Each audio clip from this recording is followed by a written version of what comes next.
would I be if you had not been by my side? How could I rise to meet the morning of the day? Your tender mercy is always calling from behind. At times I could not see you, even though you were close by. And Lord, you are good. You are good, and your mercy forever endures. And Lord, you are good. You are good, and your mercy forever endures. Where would I be? Where would I be if you had not been by my side? How could I rise to meet the morning of the day? Your tender mercies always calling from behind. At times I could not see you, even though you were close by.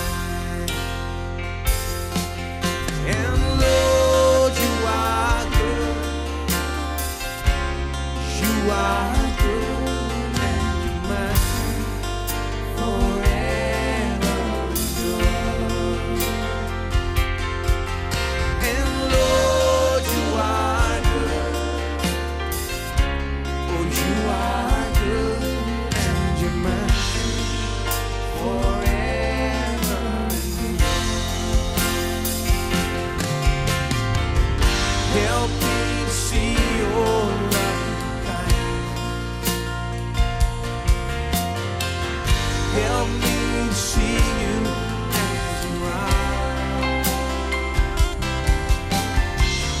Help me to see your loving kindness. Help me to see you as you are. As you really, really. Bible बहुत पवित्र है। ये अनंत जीवन से भरी है, प्रभु का जीवन है, उसकी इच्छा से भरी है, प्रभु की योजना और उद्देश्य और प्रभु के मन से। ये परमेश्वर के प्रेम के कामों से भरी है। आप इसे पढ़े कि आप इसे खोज सके, जान सके, कि आपकी समझ की आंखें खुल जाएं और जाने कि प्रभु आपके लिए क्या चाहता है। यीशु ने इसे इसलिए नहीं पढ़ा कि वो जो सोचता है उसे सही बनाए, बिल्कुल नहीं, नहीं। उसने इसे पढ़ा कि जाने की बाइबल क्या कहती है उसके बारे में। इसे सुनिए, लूका अध्याय 4। मैं आपको बताने की कोशिश कर रहा हूं कि यीशु को मनुष्य के रूप में क्रिया में से जाना पड़ा, जैसे हम लोग जाते हैं। वचन में जाकर उस वचन के भागों को देखना था जहां वो हमारे बारे में कहता है, या उसे पढ़ता है, उस पर मनन करता, खुद को उसमें डुबो देता, विश्वास करते, अंगीकार करते, इसी तरह बढ़ता, इसी तरह सब विश्वास किया, इसी तरह चला, इसी तरह धार्मिकता की सचेतता रखी, इसी तरह शैतान के विरुद्ध में खड़ा रहा, हर चीजों के विरुद्ध खड़ा रहा, इसी तरह बीमारों को चंगाई दी, सामर्थ प्राप्त की, इसी तरह उसने जाना कि वो कौन है, इसी तरह उसने अपने अधिकार और सौभाग्य को जाना, इसीलिए वो विजय में जिया और जो भी उसके विरुद्ध में आया उसके सामने नहीं झुका। इसी तरह वो क्रूस पर भी मरा, जानता था परमेश्वर की इच्छा है। वो क्रूस पर इसलिए नहीं मरा क्योंकि कमजोर था, खुद को नहीं बचा पाया। उसने वचन पढ़ा, वो जानता था उसके बारे में क्या लिखा है। इसे सुनिए, अध्याय 4 और मैं पढ़ता हूं वचन 16। फिर वो नासरत में आया जहां पला पोसा गया था, और अपनी रीति के अनुसार सब्त के दिन आराधनालय में जाकर पढ़ने के लिए खड़ा हुआ। अब ये सेवकाई शुरू करने का समय था। वो आराधनालय में हमेशा जाता था। यही ये कहता है कि आराधनालय में जाने की रीति से वो काफी समय से चर्च में जाता था। अब वो सेवकाई में आया, बपतिस्मा लिया और पवित्र आत्मा उस पर आया था। परमेश्वर ने उसे आगे बढ़ने के लिए बुला और पवित्र आत्मा की सामर्थ्य दी, और ये उसकी सेवकाई में होने वाली शुरू की घटनाएं थी। वो वहां गया और पढ़ने के लिए किताब ली, बाइबल पढ़ने के लिए ली। उन दिनों में पुराना नियम ही बाइबल था। वचन सता रहा। यशायाह भविष्यवक्ता की पुस्तक उसे दी गई। उन दिनों में ये किताबें अलग हस्तलेखों में होती थी, यानी वो इस तरह अच्छे से बाउंड नहीं की गई थी।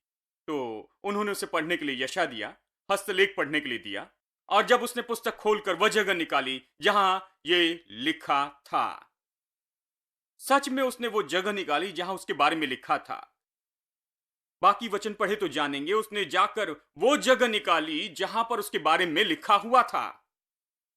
प्रभु का आत्मा मुझ पर है, इसलिए उसने कंगालों को सुसमाचार सुनाने के लिए मेरा अभिषेक किया, और मुझे इसलिए भेजा कि बंदियों को छुटकारे का और अंधों को दृष्टि पाने का सुसमाचार प्रचार करूं, और कुचले हुओं को छुड़ाऊं, और प्रभु के प्रसन्न रहने के वर्ष का प्रचार करूं। तब उसने पुस्तक बंद करके सेवक के हाथ में दे दी, और आराधनालय के सब लोगों की आंखें उस पर लगी थी। तब उसने उनसे कहा, आज ही ये लेख तुम्हारे सामने पूरा हुआ। तो उसने क्या किया? उसने बाइबल इस तरह नहीं खोली जैसे बहुत से विश्वासी खोलते हैं। वो इसे कैसे पढ़ते हैं? वो बाइबल खोलते हैं और प्रभु मुझे अच्छा वचन दे देना। ये इसे पढ़ने का तरीका नहीं। हाँ, आप इसे कैसे पढ़ते हैं? क्या मेरे बारे में यहां पर कुछ लिखा है? मैं इन समस्याओं का सामना कर रहा हूं, पारिवारिक समस्याएं हैं, आर्थिक समस्याएं हैं, शांति नहीं है, आत्मिक समस्या का सामना कर रहा हूं, मानसिक समस्या, भावनात्मक समस्या, मेरे जीवन में कमी घटी से जा रहा हूं। परमेश्वर मेरे बारे में क्या कहता है?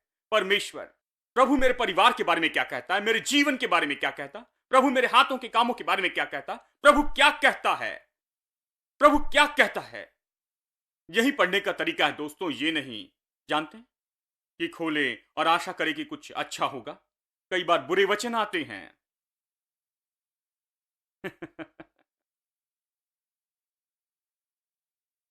उसने समझकर खोला, यशायाह का खास अध्याय, और खास जगह से पढ़ना शुरू किया और पढ़ना शुरू किया।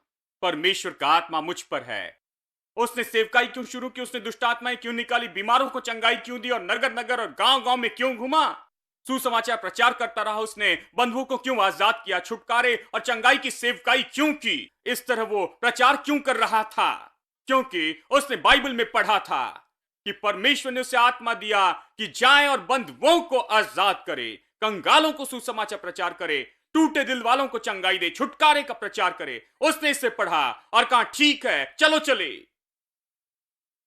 अगर यीशु से पूछते हैं तुम ये क्यों प्रचार कर रहे हो, तो कहेगा मेरे बारे में ये लिखा है कि मैं ये सब कुछ करूंगा, मैं यही करने के लिए बुलाया गया हूं, मुझे यही करना चाहिए कि कंगालों को प्रचार करूं, कि बंधुओं को आजाद करूं, कि अंधी आंखें खोल दूं, जंजीरों को तोड़ दूं। मैं यही कर रहा हूं, इसलिए यही करने के लिए मुझे जाना है।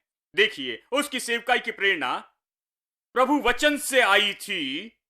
उसने पढ़ा और फिर आगे बढ़कर किया, बस यही। वो कहता है कि आज ये वचन तुम्हारे सामने पूरा हुआ है, वो कहता है। यानी अब हमने देखा कि यीशु वचनों में जानबूझकर गया, हर समय जानबूझकर। जब उसने बाइबल खोली तो कहा, यहां मेरे बारे में लिखा, मुझे जानना होगा कि प्रभु मेरे बारे में क्या कहता है, मेरे जीवन के बारे में, मैं यहां क्यों हूं। जानना चाहते हैं कि संसार में क्यों है, तो बाइबल पढ़े मेरे दोस्तों। आप अपने जीवन में प्रभु की योजना और उद्देश्य जानना चाहते हैं, यह बाइबल में है। मसीह प्रचार इसी के बारे में है। जानते आप क्यों जन्मे हैं? जानते आप क्यों जीते हैं? इस तरह क्यों जी रहे हैं? इससे बेकार में ही ना पड़े, ये यहां है। वो कहते प्रतिदिन बाइबल पढ़ता हूं। कुछ लोग कहते मैं बाइबल पढ़ता हूं भाई, एक दिन भी नहीं चूकता। जी, लोग शास्त्री और फरीसी जैसे पढ़ते हैं, उन्होंने भी पढ़ा है। इतनी बार पढ़ने के बाद भी वो मुख्य बात चूक गए थे। तुमने पूरी बाइबल पढ़ी और इसमें यह नहीं देखा, ये सब मेरे बारे में है। यानी हम पूरी बाइबल पढ़ते हैं, हम इसके बारे में धार्मिक होते हैं, हम 2 अध्याय पढ़ते हैं।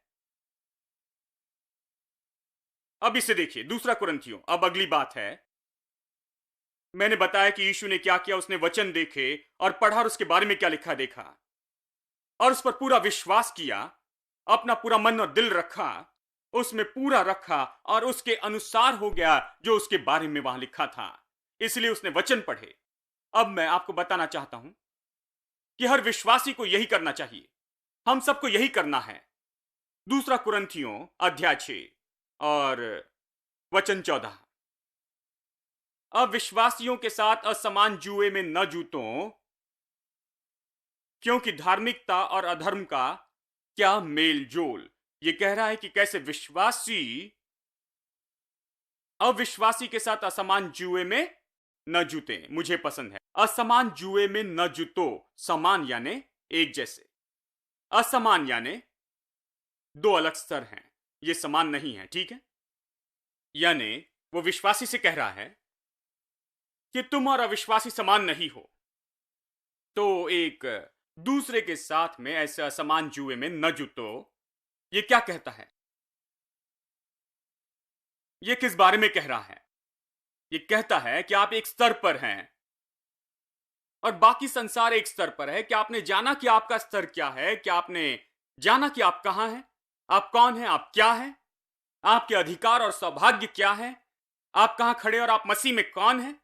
उससे कभी नीचे न आए। अपनी सोच में इस पर समझौता न करें। समझ ले कि आप कौन हैं और कभी अविश्वासियों के साथ कभी असमान जुए में न जुटे। अपने मन में कभी उस सोच से नीचे न आए, क्योंकि आप तो उस स्तर पर हैं जहां पर अविश्वासी नहीं है। यानी अपने स्तर पर सोचे, अपने स्तर पर रहें, अपना स्तर बनाए रखें, अपना सम्मान बनाए रखें और बनाए रखें कि आप मसीह में कौन हैं। आप विश्वास करते हैं, जानते हैं कि आप धार्मिकता है, परमेश्वर के सामने खड़े होने की योग्यता बिना किसी दोष दंड और हीन भावना के। आप जानते हैं कि धार्मिकता क्या करती है। आप जानते हैं कि धार्मिकता क्या है। आप जानते हैं कि आप कुछ हैं। आप जानते हैं कि आप धूल नहीं, आप कीड़े नहीं, आप कुछ नहीं हैं। आप अयोग्य नहीं हैं। आप जानते हैं कि आप अधूरे नहीं हैं। आप कमजोर नहीं। आप जानते हैं कि आप शून्य नहीं हैं। आप जानते हैं कि आप मसीह में कुछ हैं। आप जानते हैं कि आप परमेश्वर की संतान हैं। आप जानते हैं कि आप में सामर्थ्य और अधिकार है। आप जानते हैं कि आपके अधिकार, आशीषें और प्रतिज्ञाएं और सौभाग्य हैं। आप ये जानते हैं। तो जब आप इस संसार में रहते, चलते फिरते और बातें करते हैं लोगों से, तो वो देख नहीं पाए कि आप वो जानते हैं जो वो नहीं जानते हैं, कि आप अलग स्तर पर जीते हैं। असमान जुए में न जुटे और उनकी बातों के साथ समझौता न करे इस तरह से। आमीन। उनकी सोच से न मिले, उनके जीने के तरीके से, उनके जीने से और ये सब। आप उनके साथ काम करते रहें, प्रभावी हो उनके साथ काम करते हुए भी आप बहुत प्रभावी और सफल होंगे। जबकि उसी समय अपने अंदर आप जानते हैं कि आप कौन हैं, आप क्या हैं, आपके अधिकार, सौभाग्य, आपकी सामर्थ, आशीषें और प्रतिज्ञाएं क्या है और आप कौन हैं, आप ये जानते हैं। आमीन। और जब फर्क की बात आती है, फर्क की रेखा बहुत स्पष्ट दिखाई देती है। एक बात है जिससे आप उनसे अलग हैं। हां, जब वो कहते हैं कि हम कौन हैं, कुछ नहीं, तब आप खड़े होकर कहें नहीं नहीं नहीं, मैं कुछ नहीं हूं, मैं कुछ हूं, मैं बहुमूल्य हूं, क्योंकि परमेश्वर ने अपने बहुमूल्य पुत्र यीशु को मेरे लिए मरने के लिए भेजा कि वो मेरा मालिक हो। प्रभु मेरा मालिक है। मैं परमेश्वर की दृष्टि में बहुमूल्य हूं। मेरे लिए परमेश्वर बहुमूल्य है। प्रभु के लिए मैं बहुत ज्यादा बहुमूल्य हूं। वो मुझसे प्रेम करता, मैं ये विश्वास करता हूं। आमीन। अविश्वासियों के साथ असमान जुए में न जुटें। जब आप उस स्तर पर होते हैं तो आप कभी नीचे नहीं आएंगे। पौलुस चकित होकर गलातियों से कहता है, तुम वहां से यहां नीचे कैसे आ गए? वो कहता, तुम यहां पर बहुत धार्मिक हो गए हो, तुम दिन और ये सब कुछ मानते हो, विधियां मानने वाले विश्वासी हो गए हो, क्योंकि विश्वास इस बारे में नहीं है। वो कहता है कि मसीहत तो यह है कि क्रूस के प्रायश्चित के काम के द्वारा क्या किया गया है। आप मसीह में कौन है? मसीहत इसी बारे में है। विश्वास करें, इस पर खड़े रहें। ये इसलिए नहीं कि हाथ कैसे धोए और पैर कैसे धोए और क्या खाए और क्या नहीं खाए, कौन से कपड़े पहने, क्या पहनना चाहिए क्या नहीं पहनना चाहिए। हेलो। ये इसलिए है कि आप कौन हैं, क्योंकि परमेश्वर का प्रेम यीशु मसीह में दर्शाया गया है। इसने आपको क्या बनाया है और यह आपके लिए क्या अर्थ रखता है, जैसे आप इस संसार में जीते हैं। ये इसी बारे में है, दूसरी बातों से ज्यादा सचेत थे। तो वो चकित होकर कहता है, मेरे प्रभु, मैंने तुम्हें क्या प्रचार किया था और तुम इस स्तर पर क्यों आए हो? कहता है गलातियों अध्याय 4 वचन 8 और 9। पहले तो तुम परमेश्वर को न जानकर उनके दास से जो स्वभाव से परमेश्वर नहीं थे। वचन 8 कहता है। फिर वो कहता है पहले तुम उसकी सेवा करते थे जो परमेश्वर नहीं थे, क्योंकि तुम नहीं जानते थे। लेकिन अब प्रभु को जानने के बाद या परमेश्वर के बारे में जानते हो, तो उन निर्बल और निकम्मी आदि शिक्षा की बातों की और क्यों फिरते हो जिनके तुम दोबारा दास होना चाहते हो। वो कहता है परमेश्वर को जानने के बाद और प्रभु तुम्हें जानता है, प्रभु तुम्हारे जीवन में है, तुम इस तरह की निकम्मी बातों में कैसे आ गए। ये निकम्मी बातें क्या है? तुम दिनों और महीनों और नियत समयों और वर्षों को मानते हो। मैं तुम्हारे विषय में डरता हूं कहीं ऐसा ना हो कि जो परिश्रम मैंने तुम्हारे लिए किया वो व्यर्थ ठहरे। देखिए यहां पर विश्वास में से कोई धर्म न बनाएं, किसी तरह की विधियों का धर्म न बनाएं, इन बातों से दूर रहें। विश्वास तो यह है कि आप मसीह यीशु में कौन हैं और उद्धार के कारण, क्रूस के कारण और लहू के कारण, प्रतिज्ञाओं के कारण, इस नए जीवन के कारण आप मसीह में कौन हैं। अगर कोई और आकर आपसे इन निकम्मी बातों के बारे में कहें, हेलो, बहुत से लोग आकर आपसे इन निकम्मी बातों के बारे में कहेंगे, तो कहे ये अलग स्तर पर है और मैं अलग स्तर पर हूं, मैं उस स्तर पर नीचे नहीं आ सकता, मैं कोई धर्म मानने के लिए नीचे नहीं आऊंगा, मैं केवल विधियां मानने के लिए नीचे नहीं आऊंगा। नहीं, मैं अलग स्तर पर हूं। मैं प्रभु को जानता हूं, प्रभु मुझे जानता है। मैं प्रभु से बातें करता हूं, वो मुझसे बातें करता। उसने मुझे प्रतिज्ञाएं दी है, उसने मुझे कुछ बनाया है। मैं उसे जानता हूं, वो मुझे जानता है। मैं उसकी योजनाएं जानता हूं, उसके उद्देश्यों को जानता हूं। मैं अपना अधिकार जानता हूं, अपना सौभाग्य, मेरी सामर्थ्य और अधिकार। विश्वास इसी के बारे में है, नया नियम इसके बारे में है। मेरे दोस्तों, यूहन्ना अध्याय 16 वचन 7 और 8। तो भी मैं तुमसे सच कहता हूं कि मेरा जाना तुम्हारे लिए अच्छा है, क्योंकि यदि मैं न जाऊं तो वो सहायक तुम्हारे पास ना आएगा, परंतु यदि मैं जाऊं तो उससे तुम्हारे पास भेजूंगा। अब यीशु क्रूस पर अपना काम पूरा करने के लिए तैयार हो रहा था। जब वो चेलों को तैयार करके सिखा रहा था कि एक दिन मैं चला जाऊंगा, मैं जाने के लिए तैयार हूं, क्योंकि क्रूस के बाद मैं पिता के पास जाऊंगा। वो उनके दिल को यह स्वीकार करने के लिए तैयार कर रहा था। उसने कहा, मैं तुम्हें एक सहायक भेजूंगा। मुझे इस पृथ्वी पर इस मनुष्य के शरीर में रहने की जरूरत नहीं, क्योंकि मैं मरने के लिए आया कि अपना लहू बलिदान के रूप में दे दूं तुम्हारे पापों के लिए। मैं यहां आया, मेरा काम खत्म होने पर मैं जाऊंगा और फिर और कोई अधिकार करेगा। मैं पवित्र आत्मा भेजूंगा। अगर मैं न जाऊं तो पवित्र आत्मा नहीं आएगा, लेकिन मैं जाऊं तो आशीष होगा, वो आएगा। यीशु का जाना कैसे आशीष होगा? चेले इसे नहीं समझ पाए। उन्होंने कहा, मेरे प्रभु तो हमारे साथ यहां पर रहा है, 5 रोटी से तूने 5,000 लोगों को भोजन दिया, तेरा जाना कैसे आशीष होगा? जानते हो, अगर तू चले जाए तो तेरी कमी होगी। हम सारी चमत्कार चूकेंगे, सामर्थ चूकेंगे, अधिकार चूकेंगे, हम ये अद्भुत बातें चूक जाएंगे जो तू करते आ रहा है। उसने कहा, नहीं, ये आशीष होगा, क्योंकि मैं पवित्र आत्मा भेजूंगा। क्योंकि जब पवित्र आत्मा आता है और जब वो तुम में रहता है, फिर यीशु केवल नासरत में न होगा, कफरनहूम में ही नहीं, एक समय एक जगह पर नहीं होगा, अपने मनुष्य के शरीर में। देखिए, अपने मनुष्य के शरीर में वो एक जगह सीमित था, वो एक समय एक जगह पर था, हर समय हर जगह नहीं हो सकता था। इसलिए उसने कहा, यह आशीष होगा, यह जरूरी है, बहुत जरूरी है और भला है मेरा जाना। अगर मैं नहीं जाऊं तो पवित्र आत्मा नहीं आएगा। मतलब मेरा जाना तुम्हारे लिए भला है। अगर मैं नहीं जाऊं तो अच्छा नहीं, अगर जाऊं तो पवित्र आत्मा आएगा। किस तरह से अच्छा होगा? यह अच्छा है क्योंकि जब पवित्र आत्मा आएगा और जब वो आप में रहता है और वो सिखाकर सारे सत्य में आपकी अगुवाई करता, तो आप एक यीशु जैसे हो जाएंगे और आप में से सब, चाहे जहां भी हो, आप यीशु के जैसे होंगे। इसलिए वो कहता है, इसे रोक नहीं सकते, सब कुछ हुआ क्रूस पर, यह इसीलिए हुआ है। अब उससे आना होगा, लोगों को यीशु के पास लाना है, उद्धार देना है, सारे सत्य सिखाना है, आपको तैयार करना है कि इस संसार में एक और यीशु हो जाए। इसलिए मुझे पवित्र आत्मा भेजना होगा, कहता है। और वो क्या करेगा? देखिए वचन 8, जब वो आएगा तो वो क्या करेगा? वो संसार को कायल करेगा। सरल शब्दों में कहें तो सहमत करेगा। संसार को निरुत्तर करेगा पाप, धार्मिकता और न्याय के विषय में 3 बातें कहता है। संसार को पाप, धार्मिकता और न्याय के बारे में सहमत करेगा। केवल हम धार्मिकता पर गौर करेंगे। अगला वचन कहता है पाप। वो कहता है संसार को पाप के लिए कायल करेगा। वो कहता है क्योंकि उन्होंने मुझ पर विश्वास नहीं किया।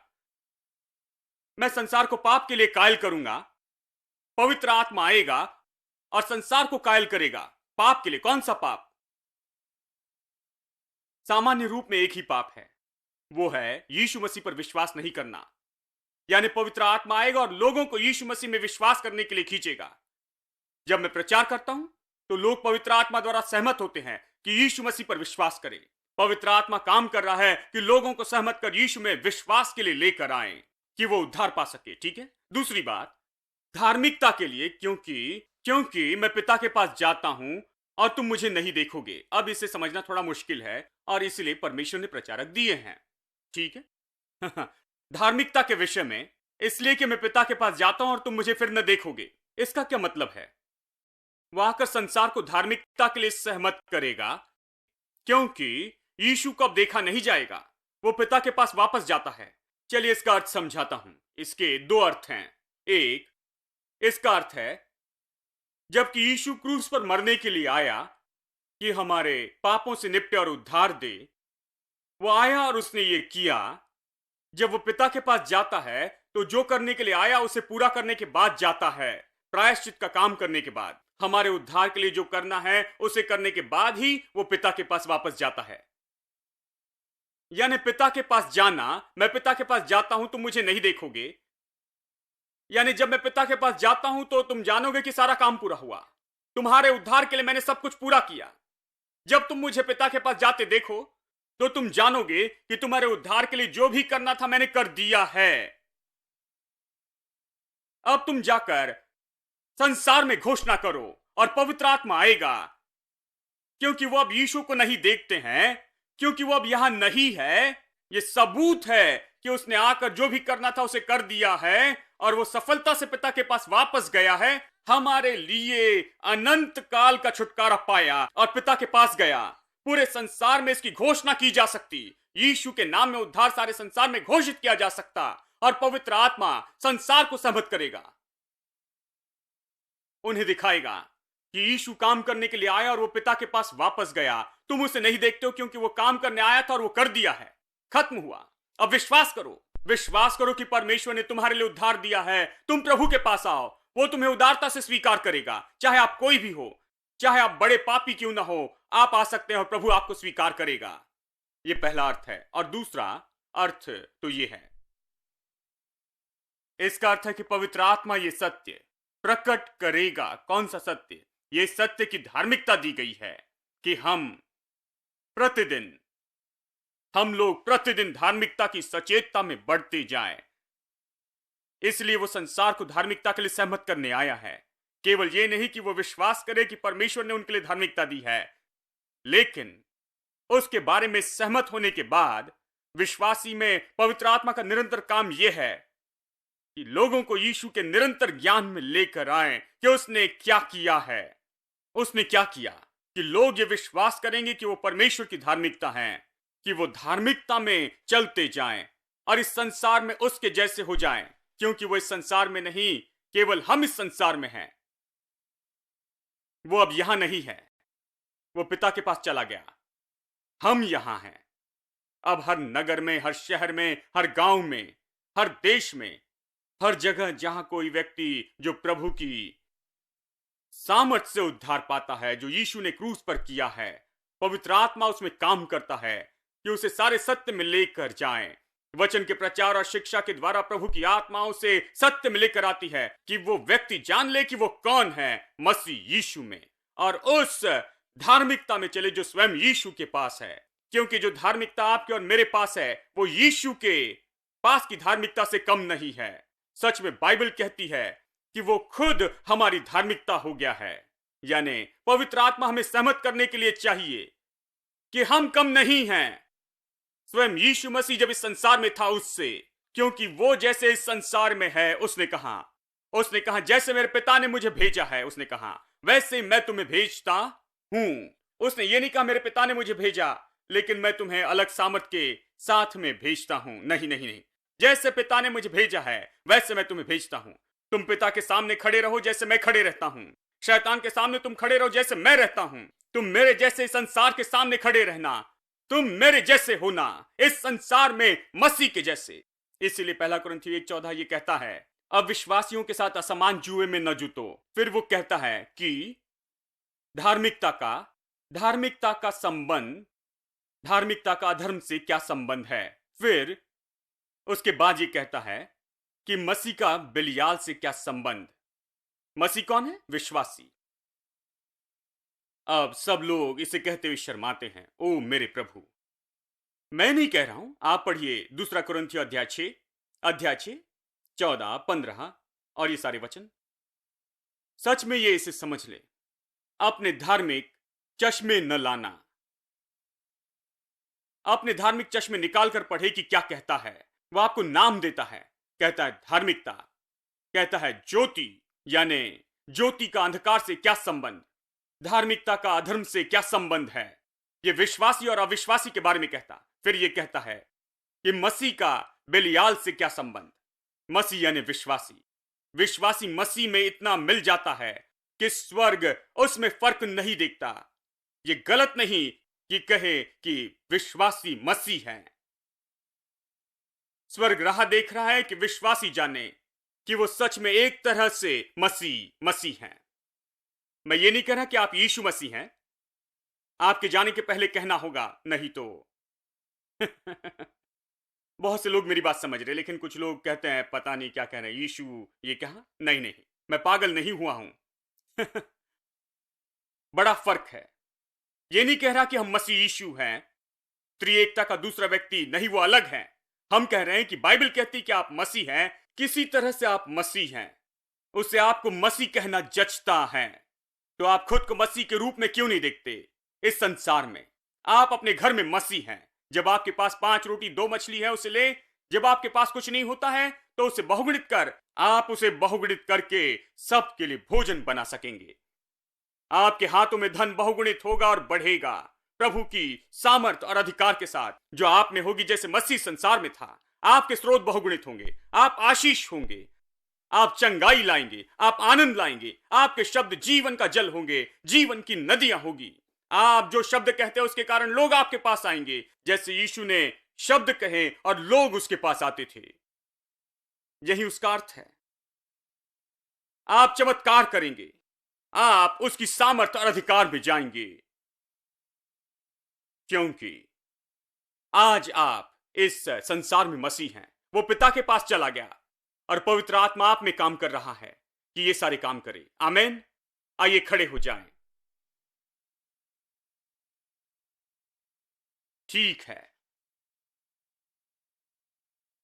चलिए हाथ उठाकर प्रभु को धन्यवाद दे। यीशु तेरी स्तुति।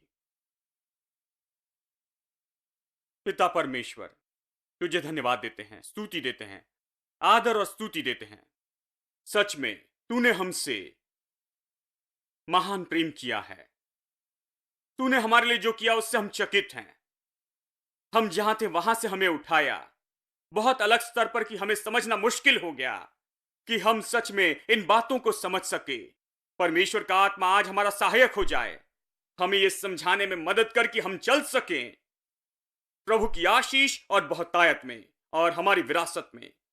पूरे अलग तरह से वचन देखने में हमारी मदद कर। हम जो पाना चाहते वो पाने के लिए नहीं, जो हम पाना चाहते हैं या हमारे विचारों ने जो बताया वो नहीं कि उसे साबित कर सके, लेकिन हमारी मदद करके हमारे दिल में बड़ी भूख और प्यास के साथ हम ये जाने कि प्रभु क्या कहता है, प्रभु का मन जाने, उसका प्रेम जाने, प्रभु का दिल जाने, प्रभु की योजना जाने, उसके उद्देश्य को जाने, कि हम उसमें जीवन पाए।